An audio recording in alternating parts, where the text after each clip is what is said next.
พวกเขาเปิดฉากการเดินทางจากเชียงของข้ามขวามิตรภาพเสียงของบ่อแก้วขวามิตรภาพแห่งที่ห้า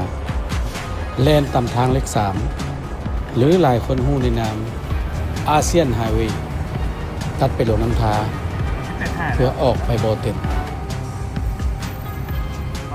เส้นทางดีหมดเนาะเราแซวกันตลอดเส้นทางเพื่อแก้เครียดจริงๆถ้าจะคิดในแง่ดีทางแบบนี้ถ้าอยู่บ้านเพิ่นต้องจ่ายเงินขี่บ้านเฮาบ่ยากขี่ฟรี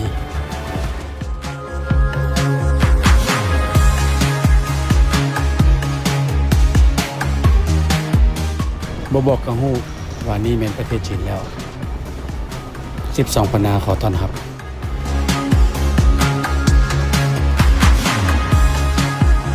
กฎอยู่ประเทศจีนสำหรับไบเกอร์ต้องมาเฮ็ดใบขับขี่ขึ้นใหม่เป็นภาษาจีนใบทะเบียนขึ้นใหม่เป็นภาษาจีน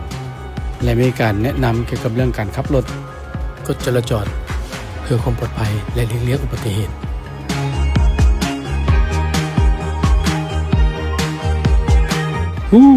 สอนหลายบ้านเพิ่นทางโคตรดีการเดินทางครั้งนี้เป้าหมายหลักค่อยเหมือนทิเบตแต่ของแถมที่ได้มาระหว่างทางที่เราพบเห็นตลอดการเดินทาง 4,000 หลักไต่จากระดับสูงจาก600กว่าเมตรขึ้นไปจนถึง 3,000 กว่าเมตรจากบ่อหานมา12 ปันนาขึ้นมาจารี